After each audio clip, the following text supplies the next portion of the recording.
dura dursoo suuraan tun suuraa faatihaadhati je'amti isiin suuraa makkaati aayaanni isiidhaa 7 lakkooysi isii kan tokkoffa'aati isiin eega suuraa muddasirii buute bismillaah jalqabni maqaa rabbii gudda'aati arrahmaan irrahiim rabbii yookaa waaqa qananii guddo'oo xiqqo'oon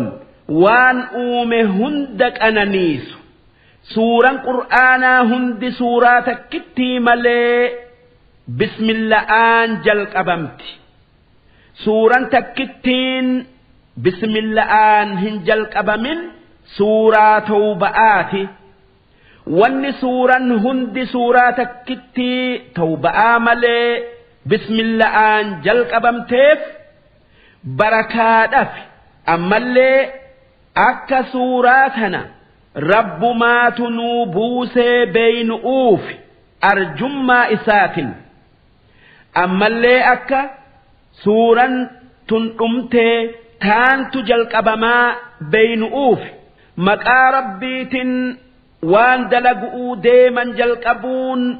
waan rabbiin itti nu kaase wanni maqaa rabbiitin hin jalqabamin barakaa hin godhattu tanaaf jecha nabi muhammad nageenyi isaanirratti haa jiraatu akki je'an kullu amrin dhii baalin laa yubda'u fiihi bibismillaahi fahuwa aqxa' je'an ma'naan isaa wanni namni itti yaaddayu hundi kan maqaa rabbiitin hin jalqabamin